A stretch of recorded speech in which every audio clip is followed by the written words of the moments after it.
Ascension welcomes guests from a variety of backgrounds to gain perspectives, experiences, and information in the paranormal, spiritual, and ET space. We are a community of spiritual explorers who seek to help raise consciousness. And now, here's your host of STARSEED Ascension, Jamie Voss Love.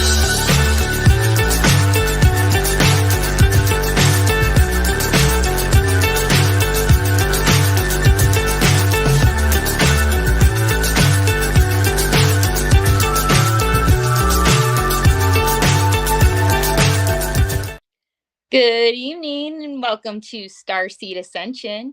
I am your host, Jamie Voss Love, and I am super excited that this is the first episode on the X, airing tonight live from a little town called Alpine, Texas, where I'm traveling on the road.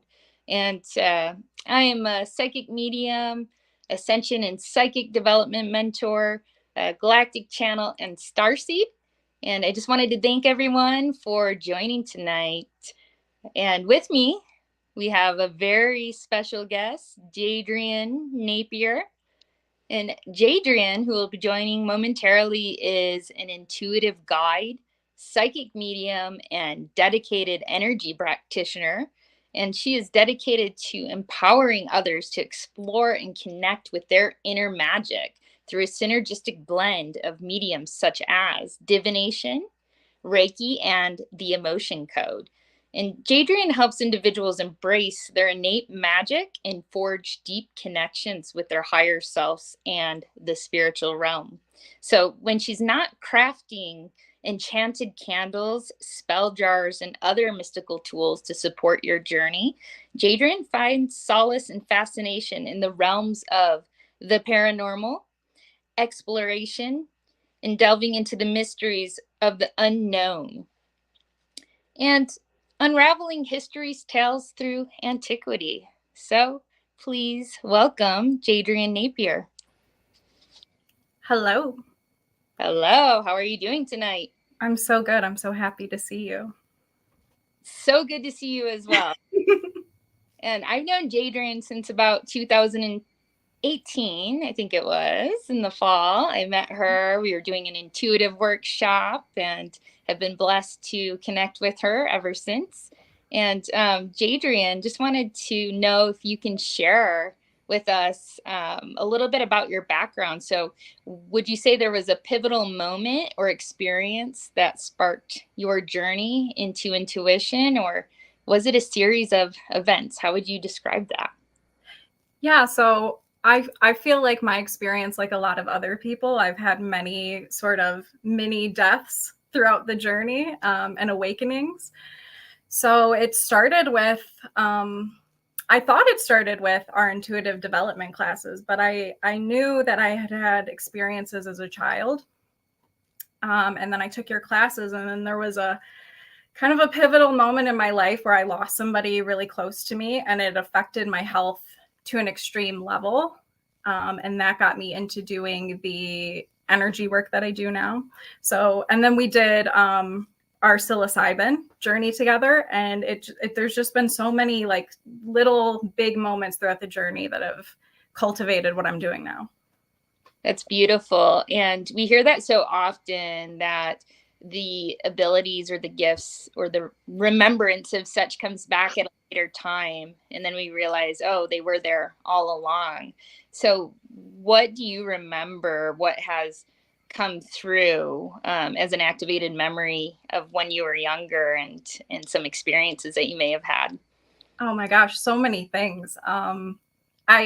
The moment that stands out to me the most as far as a psychic experience was when my great grandmother died when I was a child. I think I was around 7 when she passed away. And I had a moment where I was alone in my room, and I felt her in the room with me, and I felt her hugging me. And as a child, I wasn't taught about like ghosts or the paranormal or anything spiritual. I grew up in a religious household. So that wasn't anything that I really had any sort of, I didn't have any expectation of anyone telling me like that wasn't real. So as I remember that when I was older, I knew that was a spiritual experience that I had, and nobody could tell me otherwise. That's beautiful. And so you didn't have anyone that made you doubt yourself when you were younger? Oh, I mean, I definitely did, but there was no conversations about spirit or the paranormal or anything until later on in life. Sure. Yeah. So it sounds like they have been through an evolution of sorts.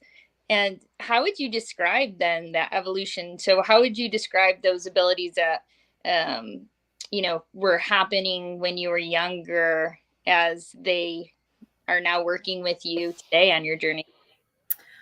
I mean, it's interesting. I didn't really have any fear with it when I was a child. And I had some scary experiences with knowing things were in the room with me, sensing things, things kind of physically acting out around me, like mirrors falling, things falling like that. I didn't get scared until we started intuitive development. And then all of those indoctrinated fears were, once I was like a young adult, all of those fears were in me at that point. So I had a lot of fear when I first started getting into mediumship. Yeah. And so that led to a whole journey of having, then you have to do shadow work. And then I started doing therapy and trying to integrate all these different pieces to get rid of that indoctrinated fear. Yeah, 100%. And now, Jadrian, some of that fear, did you have a fear of actually seeing ghosts? I don't. I was ready for that.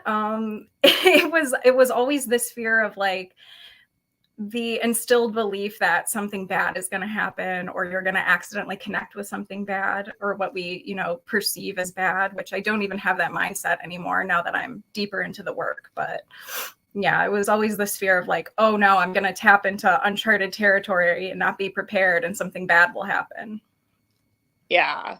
And in this line of work, keeping your energy clear is important just to be able to provide the services and support that you do. So what are some of the ways that you work to keep your energy fresh? Yeah, that's been a huge part of my journey. Boundaries has been huge for me. I am admittedly a recovering people pleaser. So I've been working on boundaries in my human realm and in the spirit realm. So that's been really fun and interesting to kind of look at them interconnect and interweave. I love working with plants and herbs. So I'll do a lot of like herb cleansing.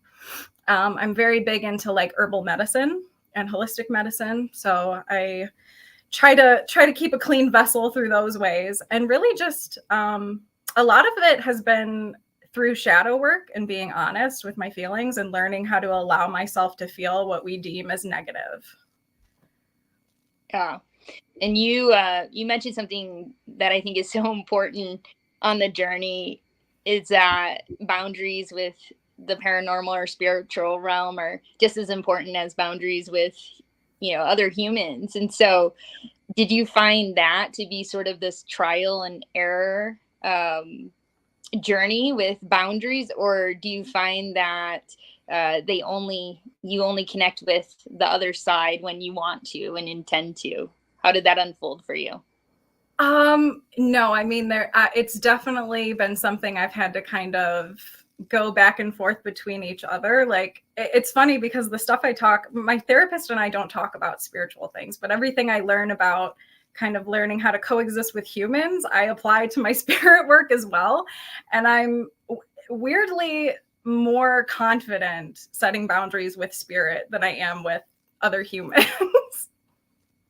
Love it. I remember, and one of the things for me was to establish office hours.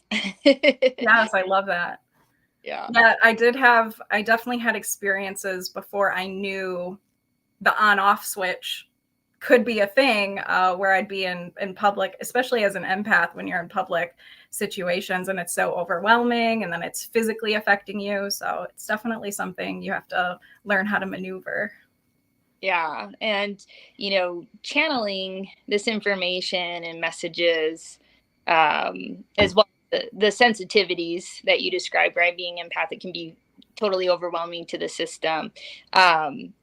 But being a medium can be both very healing and awkward, like put in awkward situations. So have you been in a situation where a message was coming through for somebody that you didn't even know, and they're just around you, and you felt compelled to call or to give them that message, or you find yourself filtering? Oh yeah, I just had a recent one I put on I was really nervous and embarrassed to put it on my TikTok, but for a celebrity. I had a dream about a celebrity, and I was like, that was really weird and didn't make a lot of sense. But I learned from doing work with you when we would practice mediumship, like it's usually those really weird, awkward things that are so spot on for people. So those are the things I try not to be nervous about and put them out there without any worry about what someone's going to think, because those tend to be the most accurate channelings that come through. Yeah. So you have confidence, you're trusting yourself. I love it. I'm working on it. It's a work in progress. Somebody told me that doubt keeps us humble. So, it's okay if we have a little bit of that along the way, but the more you have that validation, right? By sharing, and then you find, oh, wow, that does resonate with this person. It kind of inspires you to keep trusting yourself, on deeper level. Yeah, definitely. I try not to, I do try to be ethical with my practice. And so I'm not a fan of like just randomly going up to people or yelling things out at people that aren't really expecting it or in the space to receive. But I did have, I was getting one of my tattoos, and my tattoo artist and I were talking about it, and his cat kept coming through. And I was like, well, since we're talking about this, can I just tell you, like, your cat is trying to come through and wants to say something to you. So there's little situations like that where things just randomly come up, and spirit is just a little louder than the off switch. Yeah. I find that if it's really important, or if they want to find a way, they'll still come through. Yeah. Overall respectful, but they can come through if they want. I love that though, because the universe sort of aligns us in situations and opportunities that kind of present themselves to share, right? To share those messages and all the time. Now, my partner is not a skeptic, but we see the world in wildly different ways. So, for instance, this morning she was driving to work and she hit a raccoon, and and that's all it was to her. Like, she was horrified by it, but in my mind, I'm like, what is the sign of the raccoon? Are you wearing a mask? And I go into these like esoteric levels, and she's just like, well, can it be that I just hit a raccoon? And it's just funny, like, because once you sort of learn the language of the universe as well as the spiritual world, so messages, signs, that sort of thing, you can't unsee those things, or sort of go back to unseen them, right? Or unseeing this other world. And so because this line of work does bring in people who have other perspectives, or maybe skeptics themselves, have you encountered that? And if so, how have you navigated it? I don't get a lot of skeptics that come to me that pay for readings. And this was something that you taught us when we were so afraid about putting ourselves out there, is like, a lot of the times people that are skeptical, they're not going to waste their time and their money paying for a reading. So in the work, I typically get a lot of people that are genuinely interested and serious about it. As far as skepticism goes, like among my friends or my peers, it's hard to say that you've never had any sort of spiritual encounter. It's hard to say that you've never seen a sign ever in your life, or had a moment where you knew a song was going to play and then it played, or you were thinking about somebody and they called you. Everybody's had an experience like that. Yeah, for sure. And sometimes it's interesting because it's what, like, such a high percentage most everybody has, but not everyone shares that they have, right? Yeah. What's that? And that's okay. It's okay. So yeah, I've been excited to ask you about this. I know you like to visit haunted places and you go on all these little tours. So how has that been for you? I'm curious to know, like, what is the wildest experience you've had, or sharing some of those experiences, and how is it being a medium in those places? It's so interesting. It can be really overwhelming, but it adds a whole nother level of fun to the investigative side of it, because then you have all these extra tools that you can use and you can get so much more communication back, I think. I think the scariest place I've ever been to was the Lemp Mansion and Brewery in Missouri. It has a pretty dark history, and they actually just did, I don't know if you've seen the show Living for the Dead.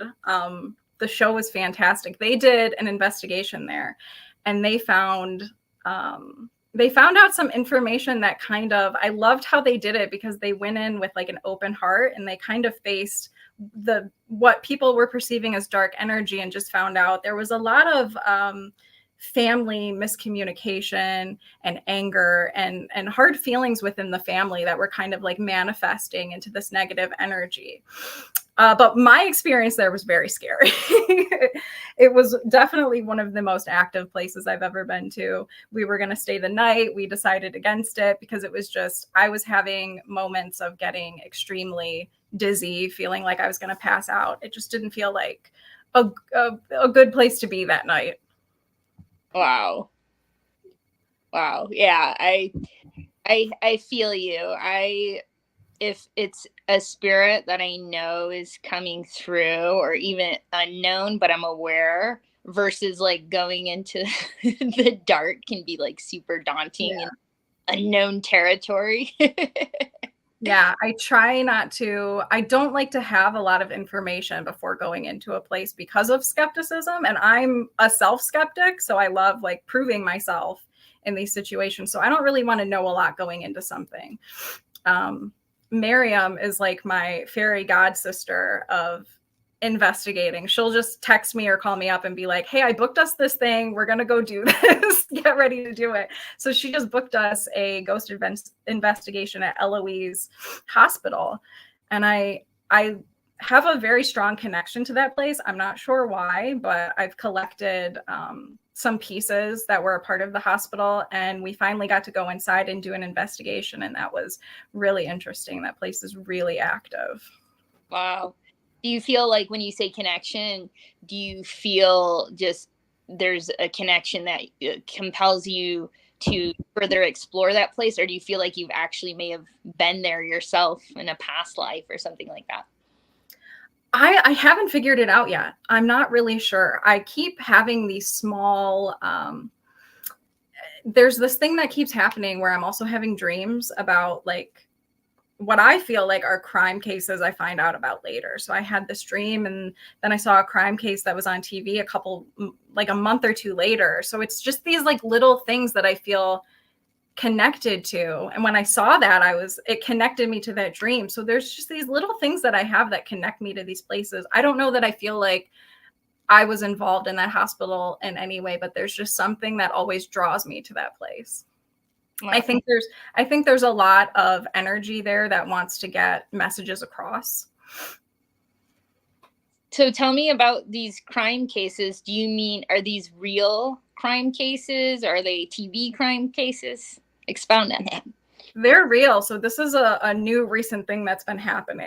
I had a dream about a murder that happened a couple months ago, and it was very startling to me because I was the murderer in my dream, and there was very specific details about, like, I knew where this woman was buried. There was specific symbolism. And then when I saw the case on TV a couple months later, it wasn't exact, but there was like these little symbols that connected it that I just felt a pull to it. And I was like, this feels like this weird connection. And so I've been hooked on watching the case unvolve and see what happens. But I think it's just being sensitive and certain things wanting to be revealed, spirit wanting to get certain messages out. Yeah.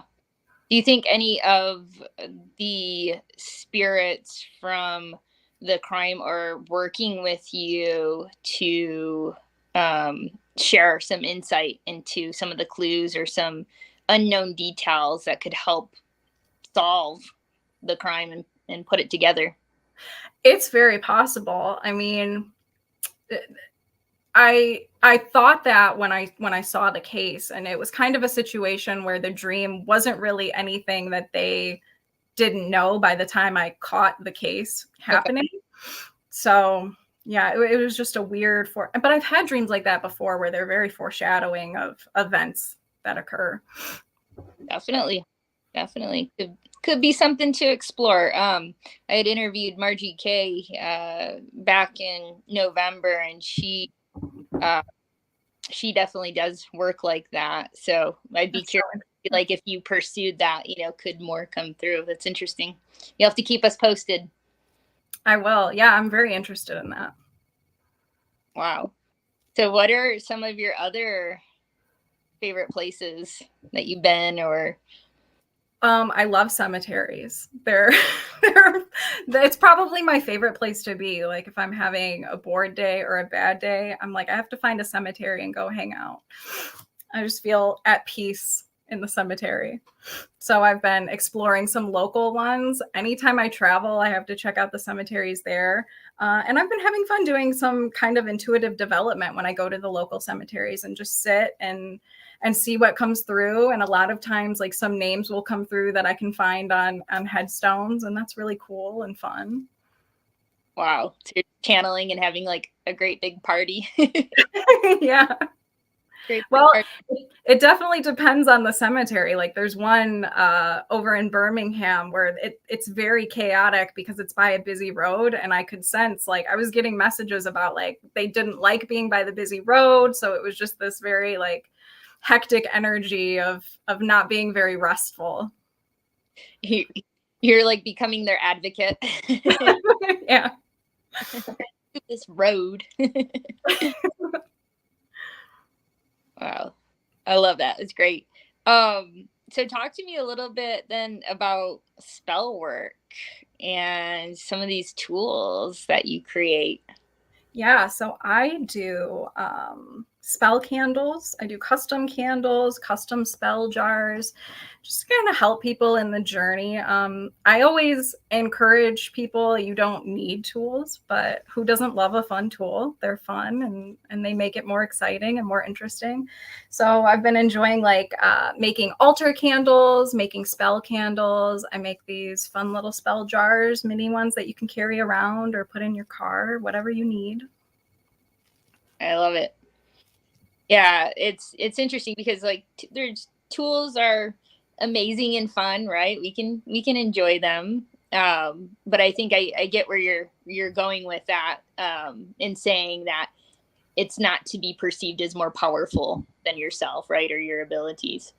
Yeah, I mean, I would never, like, sell something with the expectation of this is going to fix everything for you. I always encourage people, like, you are the tool. You're the magic facilitator. This is just here to assist along the way or add a little flavor. Yeah, that's definitely part of the journey though, right? Like 1,200 of crystals and all of the things. Yeah, it's funny. Have you been tested though? So I feel like spirit will, like, put you in a position where you don't have access to tools for, like, a reading or a session, and they're like, we're gonna, like, ingrain this right into you that you have the power. Yeah, I've been experiencing this with tarot readings because I never call myself, like, a tarot reader. It's not really been like my thing, but I've been interested in learning how to use it. And so there's been multiple times where my book goes missing and I'm like, where's my book? I can't read these cards without the book. And I know it's spirit. Yep. You're like, channel and trust. Yeah.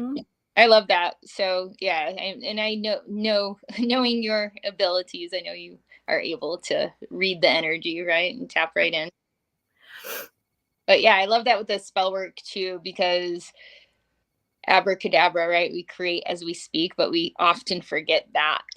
And so things will happen and then we look back and we're like, oh, maybe I said that one time in passing or whatever the case is. So how do you work with the power of words, and have you had that happen to you, like where you manifested something that you had forgotten about? Or Yeah, it's an interesting journey realizing how powerful your words actually are, because in the beginning of my journey I was like, well, words are just words, you know. and then you start realizing, I started just like dabbling with manifestation, like just kind of playing with it. And I've noticed certain friends that I have, it's amplified when you're with certain people that are also like master manifestors. So there's certain people that I'm with and we'll just say a name, and people with that name will just start showing up all the time, or we'll just talk about something and it'll suddenly happen. So it's been interesting to see how that can amplify with certain people. With myself, I've definitely been noticing I need to be more specific with my manifesting, because you'll ask for something and then you'll get some sort of version of that, and then you're like, oh, that's not exactly what I meant. I'm gonna have to be more specific next time. you have to kind of modify it, right? Tweak it. So how do you feel you apply intuition just as a daily practice in your life to enrich it? Oh my gosh. It's been a huge part of my journey of learning how to trust myself. That's a huge part of it. I'm a big advocate of therapy. It's been incredibly helpful for me, and people pleasing tendencies and kind of self-doubt and stuff like that. So that's been a big part of it, is learning how to trust myself again. And inner child work has been a big part of that too. Allowing myself to be playful and be kind of drop the expectations that society has put on us. And just be playful and open and see what happens. The universe itself is so playful and it wants you to play with it. So I've been really trying to kind of lose any of that that's been indoctrinated, and just be open and trust. Yeah, the reconnection and going through the deaths and the whole journey is so important, the inner child and the play. Especially because, as you know, this journey can be so serious, right? And Yeah. so going through that kind of work at the same time, and we talked about this before, when your abilities open back up and they start to expand and accelerate, then so does your sort of healing process, right? So you're just kind of going through it, and being in touch with those parts and incorporating that play feels just so so urgent. Yeah, it's really, I mean, I struggle with it because I'm someone that gets so hooked on the healing aspect and kind of gets hooked on being so serious. And something I've noticed when I do mediumship is anytime spirit comes through, they're always so funny and so silly and so playful. And there's just constant reminders to me as a human to remember to be playful and kind of slow down and enjoy it and not take things so seriously all the time. So how do you play besides hanging out in the cemeteries? Oh, I've had an interesting journey of reconnecting with my artistic side. It was something that I loved doing when I was a kid, and it kind of got stifled as I got older. So it was getting back into painting, and that's been really helpful for my spiritual work, because you can channel through painting and drawing. That's a fun exercise that I've enjoyed doing. I've also gotten into womb healing pretty intensely the last couple of months. So I've had classes with this amazing facilitator, Lucia Pavone, and she would have us, a group of women in a room together, and we're doing poses and chanting, and we're painting giant labias together. And it's just an amazing, like, feral time. It's so fun and playful. Love it. Yeah. And that sense of community, and it's like your tribe, right? Yeah. It's been very difficult to find a tribe within the industry. It can be a really lonely journey. Yeah. And so, well, I mean, of course, that's been part of the journey, but have you found yourself having to like disconnect, reconnect with certain people on your journey, or like has your community changed and evolved, or is it? Many times.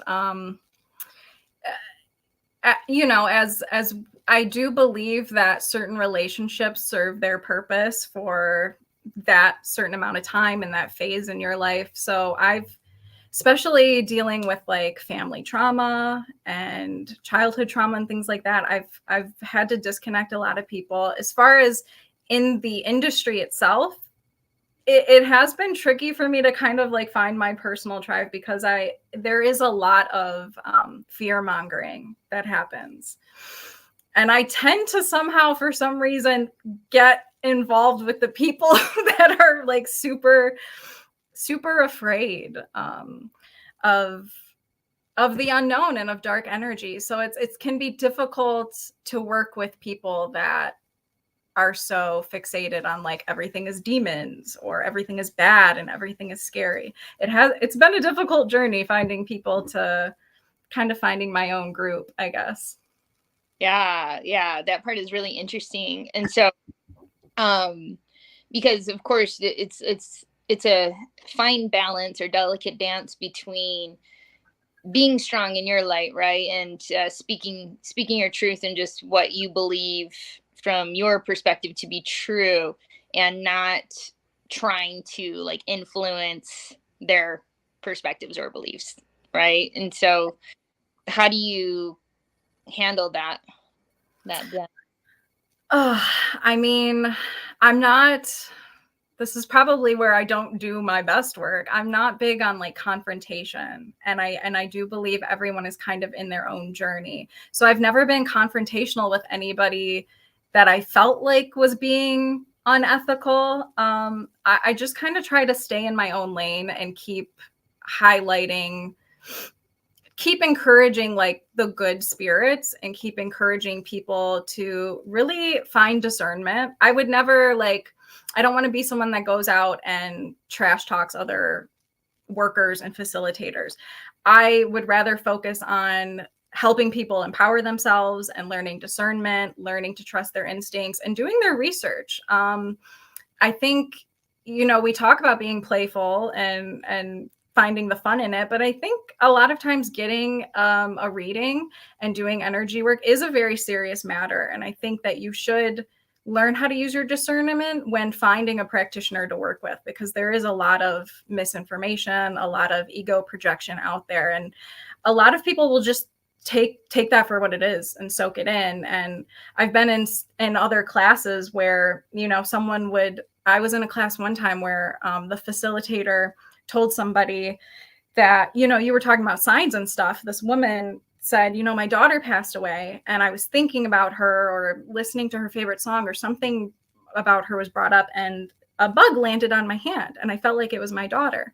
And the facilitator told her, I hate to tell you this, but that probably was not your daughter. I'm just going to tell you this right now. And it broke my heart, because I was like, well, you don't know that, A. B, she's not hurting anyone by believing that. And she believes that, and that's her truth. And we don't know that that isn't true. She felt like her daughter was with her in that moment. Let her have that. If that's healing for her, let her have that. So it's just been, I try not to get into it with anybody else, but I want to encourage people to really find their own power. Yeah. So that's what you incorporate into your sessions, into the work that you do? Oh yeah, yeah. I want people to know anything I'm doing with you, you can do on your own. Beautiful.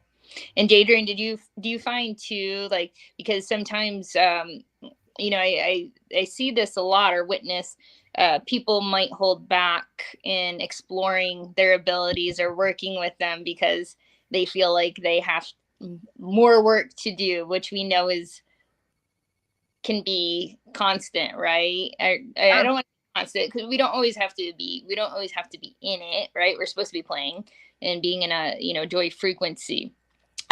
However, there's always layers upon layers that are occurring. So if you wait until all the layers are gone, you might be like floating up in the sky or something. I don't know.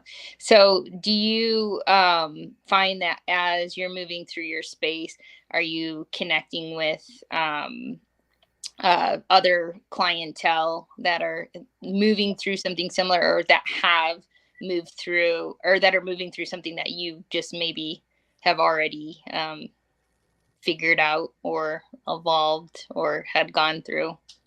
Yeah, I mean, I feel like many occasions I learn just as much from clients as they might be learning from me, because it's the exact same situation I've been healing in myself. I still deal with like imposter syndrome and nerves and things like that, and that's something I learned full throttle with you, because I kept signing up for classes and signing up for development things, and it got to a point where you were like, "What are you doing? Like, you keep doing this. Like, you're ready. Get out there." And it took you throwing me into a room of people and being like, "Okay, this is it. You're doing these readings now." So there is a point where you kind of have to push yourself out of your comfort zone and test things out and trust yourself and just do it. I think it's also important not to overburden or overwhelm yourself and feel like you constantly have to be helping or healing or fixing. We're never here to heal anybody else. We're just here to help and facilitate along the way. So I think it's also important to work on regulating your own nervous system and taking breaks, and knowing when you need to take a break and kind of take a step back and go back into human mode. I love that. That's a powerful leader. You are for speaking those words. Sovereignty, right, is so important, versus saying like, here is the way and here is the only way and here is how to accomplish this, right? You give them some freedom, some space, empowerment. Yeah, So I mean, there's so many different ways. Your client might know a way that you never even thought of, and you're just there to kind of help them turn on the light bulb. that's right. That's right.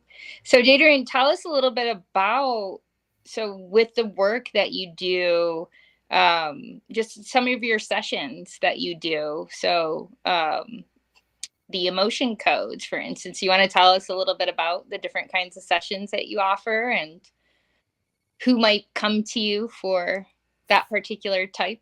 Yeah, so I mean, it's so cool because I've done Reiki since I've known you. I got certified through you.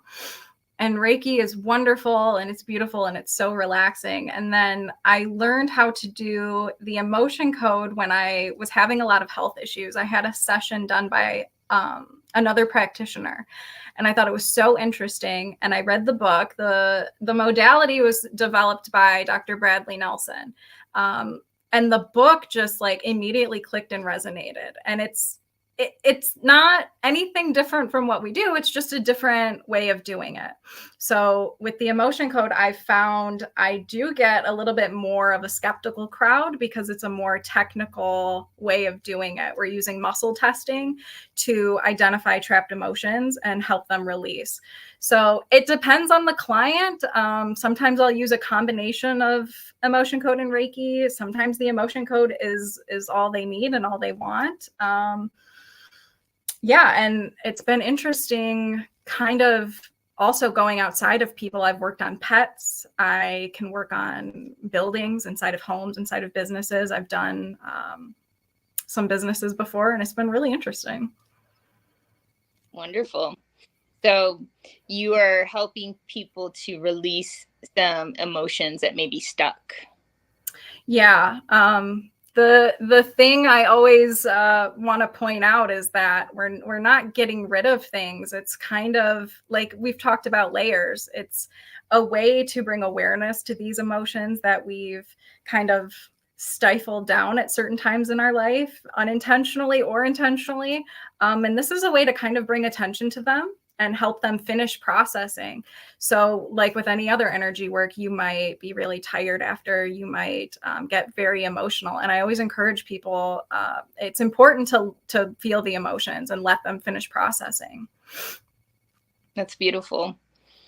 And Jadrian, do you find, because I know you also do intuitive mentoring, do you find others that are interested or curious to explore their abilities, or have you simply recognized them in others when they come to see you? Is that something that you've been observing? Yeah, I'm constantly coming across and meeting people that have some sort of ability and they want to expand on it, or people that there's also like a certain crowd of people that have abilities and they completely like deny it and they're kind of afraid of it and they're like, well, no, I couldn't possibly. I don't even want to get into that. So it's an interesting mix, but I am constantly coming across people that the conversation comes up and they're like, oh, well, this one thing happened to me this one time. And I always encourage everybody, like, if you're interested in it, just go in and do it. Anybody, it's a muscle that anybody could practice and work on, I think. Yeah, for sure. So have you blown your own mind? Anytime something resonates and clicks, it blows my mind. Anytime the universe shows me a sign or is playing with me, I'm never not shocked by things happening, even though they make sense to me and I expect them. I'm still constantly shocked. Wow. Well, I know you mentioned the celebrity dream earlier in our conversation. Anything else that stands out to you that was like, whoa, I knew that was going to happen? Or, yeah, like what experiences do you feel? I mean, just in mediumship, it's always these, like I said, it's always the weird things that you wouldn't want to tell anybody. Like, I think it was during one of our intuitive development classes we were doing virtually, and I kept seeing, I think it was Chrissy, I kept seeing somebody's grandma with like a handful of mini marshmallows. And I'm like, this is so weird, but mini marshmallows, what does it mean? Like, why is she throwing these mini marshmallows? And somebody was like, that's my grandma. She used to do that to us when we were kids. So it's just always like the weirdest, most interesting little things that are so funny to me. Or even the simple back to the basics things, like I'm thinking of a song and it comes on the radio and I get this little tickle from it because I'm like, that's so cool. I'm never not interested and intrigued by how the universe plays. Yeah, it feels like it's just never ending, right? Like, and what I mean by that is that for as many amazing things that I'm sure that have come through your channel, it still amazes you, right? It still continues to be like, whoa, that means something. Where did that come from? Where did I pull that from? Yeah, or like you pointed out, you see an animal or something, and then you look it up, and it clicks, and it just makes sense to what's going on. It's always so interesting and so cool. Yeah, I look at everything. Yeah, me too. Everything, something. My world. Yeah, I love it. So I know this sometimes happens to me, just curious. before you come on an event, or maybe you're doing a live call or group reading, do you start to get and download information prior to? And this could be even in the dream space, like you've already mentioned and brought up, or just like right before, like maybe like a vision pops up or some words pop up or you tap into some energy. How does that work for you? Yeah, I think sometimes more information downloads in before a session than during the session. That definitely happens. I like to have my channel open the like right before a session or the night before. So if it's the night before a scheduled event or session, I will ask spirit or my guides, or if anybody wants to communicate through the dream space, please do. And I'll utilize mugwort or some other sleep herbs to help. And then usually before the session, I just like to intuitively have that channel open, and I'll just try to be a little bit more aware. One of my last readings, certain songs kept playing that were just kind of pinging and interesting to me, so I wrote those down. And names will come through, just messages will come through, and then I'll share them during the session, and sometimes they tend to expand on that during. Yeah. Very cool. And so did anything, were you tapping into anything this morning or prior to our connection this evening? Nothing other than the dream I had with me and you. It was a very interesting dream. I didn't break it apart and analyze it yet, but I was meeting you and I had to go to another state to meet you, which makes sense. And we were by this body of water. And you had said to me, I haven't swam in this in a long time. And you dove right in. And I was being a little bit more cautious, and I was stepping into the water, and I noticed among people there was like this alligator, which it looked like an alligator, but to me in my dream it was like an alligator person. And I was afraid to get in because I'm like, there's an alligator right here. Does nobody see this? But I noticed like it wasn't bothering anybody else. So I thought, oh, well, maybe I'm okay. And that was it. It was very weird and interesting. I noticed what stood out the most was like the setting, the water, and it was surrounded by buildings, and the water was going like up to the building. So people were shopping in like an inch of water. I thought that was so strange. Wow. Well, I'll be dissecting that one. Yeah, I was really excited to talk to you and tell you about that. Lots of symbolism. I find that with the dream space, there's coded language, right? But some things actually do manifest themselves as a detail, right? That's unfolding. And so there could also be elements of past, present, and future, which is interesting. So something that if you were to dissect it in the moment, it might make sense on a subconscious level, but maybe an event hadn't unfolded yet. And you go back to that, revisit that dream, maybe like 5-6 months down the road, maybe a year. And then you are able to put more of those pieces together into what that was speaking to. So do you document your dreams, or do you remember them and add one of those dreams unfold at a later date? I really try to make it a practice of dream journaling. I'm so bad at keeping on track with things like that, but definitely like the ones that stand out, I'll write them down, or I'll just remember like the really, really intense ones. But I'm trying to get better at the practice of writing everything down.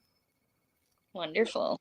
I'm constantly getting signals and messages in my readings or just in my channelings, like meditate and journal, the two things that I never make time to do. They're important. Yeah. But you also have to human and play and right. And yeah, get a little messy and have some fun. Yep. In addition to humaning 3D tasks. So I wanted to ask you, I don't remember, do you channel light language? I do. Okay. I had an experience recently. I was always fascinated with it, and I love watching and listening to people channel. And I was actually doing a yoni steam, and I believe I was channeling light language, and I didn't even realize it was happening. But I've been having a lot of interesting things happen through womb healing. So Wow. Yeah, it sounds like that's opening up something for you. Now, tell me about that experience, the light language that was just coming. Did it feel like it was flowing through you and almost like the energy was doing its own thing? It did. It felt like almost like I was verbalizing some sort of like healing chant or code or message to help facilitate like the shedding that I was doing. Wow. Yeah. And did you feel anything in your energy field or body? Did you feel a vibration, or describe to me how that felt? It was an interesting thing. I felt so, I think it was because I got into a really relaxed state, and that's something I have a hard time doing is getting my nervous system to really relax. And I think I was just so relaxed that it just started flowing. And I was really focusing on trying to be in the moment and letting the herbs, letting the steam, letting everything like do its work. And I almost, it was almost like being in a meditative state or kind of disassociating a little bit, because it was almost like out of body. Like I could hear myself saying things, but I had no idea like what I was saying. It was just so fascinating. I love it. I Yeah. thought it was so beautiful. Yeah, it can move energy for yourself, but also, carry healing vibrations and tones for those that were witness. I love that. And do you feel that's something you can access even in this now moment, or do you feel like you have to be in that relaxed kind of energy field? I think it's definitely something I'd like to play with more in a relaxed state. I'm very curious about it. It's not something that it's never happened outside of that moment. And it's not really something I've ever tried to do. So I'm curious about it. All right, I was going to invite you to share your language for the followers. See if you want to do a spontaneous activation. I don't know. I don't know if I'm ready for that one yet. All good. All good. We won't pressure you.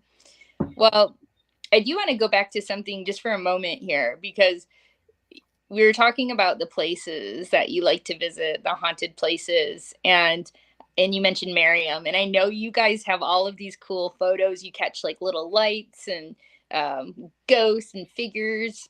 Have Yeah. you so have you had something, as a medium that you could not explain? Um I can't think of anything that is maybe unexplainable. We've definitely had moments, her and I together, where we're like, oh, that's definitely something. We were staying in Salem together, and we were staying in like one of those old historic homes, and the building itself has like a joint community bathroom. So I was in the shower, and she had told me she heard a woman kind of like sigh and go, and she thought it was me. And then I had gotten out of the shower, and 10 minutes later I came back, and she was like, oh my God, that wasn't you. That was somebody else in the room. So we just have all these interesting moments where, the unexplainable sometimes doesn't always need to be explained. You just know it's something interesting and you just roll with it. That's true. You just have to believe, right? Yeah. Yeah, and it's funny. It's not, maybe not, or perhaps it is not explainable, but just that, like, maybe you don't know, like, which spirit, right? Who the spirit is. They're mysterious or something. Yes. Well, I think we're getting close to wrap here. But just want to ask you, speaking of being a believer, I know you had an experience that you're still sort of unpacking, potentially with extraterrestrials. So just wanted to just ask, are you a believer? I think it's doing a disservice to say that we are the only existence in the whole realm. I'm such a believer. I wish I could have an experience. I'm open to it. It hasn't happened yet, but I'm hoping. Love it. All right. And the audience would love to know, if you're open to sharing or can share, maybe it's confidential, who is that celeb that you had The dream it was about Ed Kowalczyk from the band Live. Love it. I can see how you might feel like it's random, right? But the So random. universe is mysterious when those signs come through. It's also not very random though, because I connect to the music on a very spiritual level. So little things like that just happen. Well, thanks again for joining us. We will be back next week at 7. And Jadrian, anything that you want to share as guidance and just how the people can connect with you?